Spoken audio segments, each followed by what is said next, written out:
GBP JPY တွဲလေးပေါ့နော်အင်္ဂလန်ပေါင်နဲ့ဂျပန်ယန်အတွဲလေးအင်္ဂလန်ပေါင်ရဲ့ဈေးနှုန်းအတက်အကျလေးကိုကြည့်မယ်နော်အခုဒီမှာဆိုရင်ကျွန်တော်20နဲ့ဝင်မယ်အချိန်ကို10မိနစ်နဲ့ဝင်မယ်နော်10မိနစ်ပေးထားလိုက်ပြီအဲဆိုကျွန်တော်အချိန်လေးစောင့်ကြည့်မယ်အခုဒီမှာဆိုရင် trend ကိုကြည့်လိုက်မယ်နော် trend ကိုကြည့်ရင်ကျွန်တော်ဒီလောက်ကနေစကြည့်လိုက်ဒီမှာဆိုရင်ဒီမှာ2နာရီလောက်တုန်းကဒါအမြင့်ဆုံးဈေးနှန်းပေါ့နော်210တက်ပေါ့210တယန်းကိုတပေါင်ပေါ့210တယန်းကိုတပေါင်ပေါ့နော်အမြင့်ဆုံးဈေးပြီးလဲပြီးတော့ down trend ဆင်းသွားတယ် down trend ဆင်းပြီးရင် up trend လို့ side trend လို့လေးနဲ့ up သွားတယ်ဖြည်းဖြည်းညင်ညင်သာသာလေး up သွားတယ်နော်ညင်ညင်သာသာလေး up သွားတယ်ပြီးရင်သူမူလဈေးနှုန်းအမြင့်ဆုံးလေးနဲ့ဈေးနှန်းရောက်တော့တစ်ခါပြန်ဆင်းသွားတယ် down trend အဲ့တော့ဘာဖြစ်လဲမြင်လဲဆိုတော့အတက်ကိုညင်ညင်သာသာလေးတက်ပြီးတော့အဆင်းကြရင်ပြုံးကနေပြုတ်ကြတယ်အခုဆိုဒါဇက်တိုက်ဆင်းသွားပြီအဲ့တော့ဒါပြီးရင်ဘာလာမလဲ up trend ပြန်လာမယ် up trend ပြန်လာမယ်ဒါပေမဲ့ up နေပြီလားမသေးကြသေးဘူးသူဆင်းလို့ရသလောက်ဆင်းအောင်ပါဂျပန်ယန်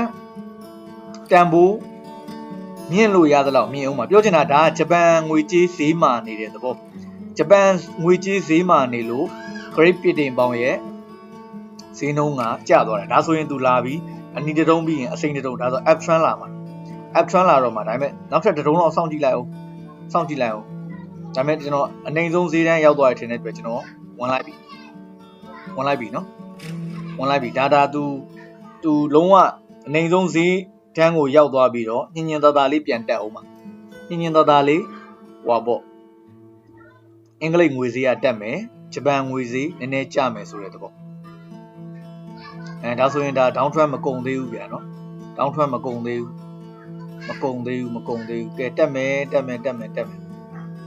ကဲတက်မယ်နည်းနည်းအဝင်လောတဲ့သဘောလေးရှိတယ်နည်းနည်းကျွန်တော်အတက်နောက်ထပ်ဟွာပေါ့2မိနစ်3မိနစ်5မိနစ်လောက်ကျွန်တော်စောင့်လိုက်ရပါတယ်ကျွန်တော်loose သွားရင်လည်းနောက်တစ်ချိန်ထပ်ဝင်တော့ညနေသားပြီးရင်လည်းဒီချိန်နဲ့လည်းဝင်းရင်ဝင်မှာ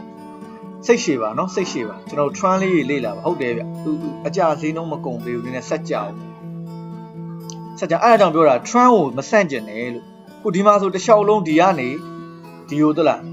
အကြဈေးနှုန်းသွားနေဗျာ trend ကြီးက down trend ကြီးအဲ့ဒါကြီးကိုကိုကမိုက်ပြီးတော့ up trend သွားမှာမိုက်နေဘယ်ရှင်ပြန်မိုက်ရမလဲဆိုတော့ up trend ပြီးမြင်ပေါ်လာပြီဆိုကြတယ်မှာကျွန်တော်တို့ up trend ကိုလိုက်ဒါပေမဲ့ဒီချိန်မှာလဲ down trend လိုက်ဆိုတော့မလိုက်ရဘူးဗျာဘာလို့သူ့ရဲ့ down trend အချိန်ကုန်နေပြီလေနော်ဒါဆိုလစ်သွားပြီ20လစ်သွားပြီ down trend အချိန်ကုန်နေပြီသလား down trend အချိန်ကုန်နေပြီအဲ့တော့ကျွန်တော်တို့ဆက်ဆောင်တာပေါ့ဗျာဒါဆို3-4တိုင်ကြမယ်ပြီးရင် up လာလေဒီမှာဆိုရင်1တိုင်2တိုင်3တိုင်4တိုင်5တိုင်6တိုင်9တိုင်မြောက်မှာ10တိုင်မြောက်မှာပြန်တက်တယ်ပြီးရင်1 2 3 4 5 6 9 10 9တိုင်လုံးကျသွားတယ်ပေါ့နော်ပြီးရင်ဒီလောက်လေးပြန်တက်မယ်အခုဆိုတာဒီ support zone ကိုဖောက်သွားပြီဒီ210ဆိုတဲ့ support zone ကိုဖောက်သွားပြီအဲ့တော့ကျွန်တော်တို့ကငကိုတော့ကဈေးနှုန်းဘယ်လောက်ထိကျခဲ့ပြီဒီမှာဆိုလဲ210ပဲเนาะဒီမှာဆိုလဲ210ပဲเนาะဒီမှာကျတော့ဘယ်လောက်ထိဖြစ်သွားလဲ210ပဲเนาะဒီမှာအနိုင်ဆုံးဈေးတန်းကဒီမှာ210.35 210.35ဟာအနိုင်ဆုံးဈေးတန်းအဲ့တော့အဲ့ထိကျနိုင်တယ်ပြန်တက်ရင်လည်းတက်နိုင်တယ်เนาะဒါပေမဲ့ကျနိုင်ရင်အဲ့210.3ကျွန်တော်တို့ပုံမှန် future ဆိုရင်တော့210.3လောက်ကို stop loss ထားပြီးတော့ဝင်ရောပေါ့ခုဒါဆိုသူနည်းနည်းလေးအပ်မဲ့ချင်းအဲ့တော့ကျွန်တော်အရှုံးကာမိအောင်40နဲ့ဝင်ပြီဒါလည်းပဲကျွန်တော်40ရွေးလိုက်ပြီเนาะဒါတဲ့ up trend လာပြီဝင်ပြီ up trend ပြန်လာပြီเนาะ up trend ပြန်လာပြီဒါအနိုင်ဆုံးဈေးတန်းဖြစ်ရင်ဖြစ်မယ်ခုနပြောတဲ့210.3ထိကျရင်လည်းကျမယ်ဒါပေမဲ့တေးကြတာ major down trend နဲ့မှာ minor up trend လေးပြန်ဝင်လာတာတေးကြပါပြီတခြားလုံးတက်တယ်လို့ပြောတက်တယ်လို့မဆိုလို့ဘူးเนาะတေးကြတာ up trend လေးခဏလာမယ်တကုန်းလောက်လာမယ်ပြီးမှဆက်ကျရင်ကျမယ်မကြဘဲနဲ့ up trend တောက်လျှောက်သွားရင်သွားမယ် okay ပန့်သွားပြီဇက်တိုက်ပန့်ဒါဆိုရင်3တိုင်လောက်ပန့်တာနဲ့ကျွန်တော်ဒီ10မိနစ်မှာကျွန်တော်စားဖို့များပါပြီဒါဆိုသူလုံးဝပန့်သွားပြီပေါ့နော်ပန့် ဒါဆိုဒီမှာလေး indicator price action ကအရင်လာနော်ဒါဈေးကျလို့ indicator ပြတာဈေးတက်လို့ indicator ပြဒီမှာဆိုလဲဒီမှာကြည့်ကျွန်တော် moving average MA6 EMA6 မြင်းက EMA 12မြင်းကိုအောက်ကနေအပေါ်ပင့်ဖောက်အဲ့ဆိုဒါဈေးတက်ဖောက်လို့တက်တာမဟုတ်ဘူးနော်ဈေးတက်လို့ဖောက်တာမကြည့်တဲ့သူကဒါကိုကြည့်မကြည့်တဲ့သူကဒါကိုကြည့်ဟုတ်ပြီ okay အခြေအနေကောင်းတယ်မကြနဲ့နှစ်ကြိမ်ဆိုထိသွားလိမ့်နှစ်ကြိမ်ဆိုထိသွားလိမ့်မယ် okay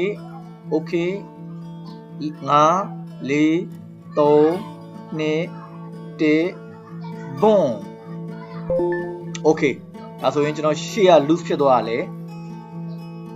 ကာမိသွားတယ်အမြတ်လဲရသွားတယ်ပေါ့နော်အဲ့လိုဒီ trend လေးတွေကိုစိတ်ရှည်လက်ရှည်ထွေးပါနော်အခုလို trading နဲ့ပတ်သက်တဲ့ knowledge တွေသိကျင်နေဆိုရင်ကျွန်တော်ရဲ့ video လေးကို like ကြည့်ပေးပါရှေ့မှာလည်းမျိုးသောအခြေအနေတွေကိုကျွန်တော်တင်ထားပေးပါတယ်နော်account ဖွင့်ကျင်တဲ့ trading နဲ့ပတ်သက်တဲ့ Zoom class တွေ knowledge sharing တွေတက်ချင်နေဆိုရင် chat box comment မှာလာပြောပေးပါကျွန်တော်သက်ဆိုင်ရာ group တွေကိုထည့်ပေးပါမယ်အားလုံးပဲရွှင်လန်းချမ်းမြေ့တာယာ agent ပြည့်စုံကြပါစေဗျာကျေးဇူးတင်ပါတယ်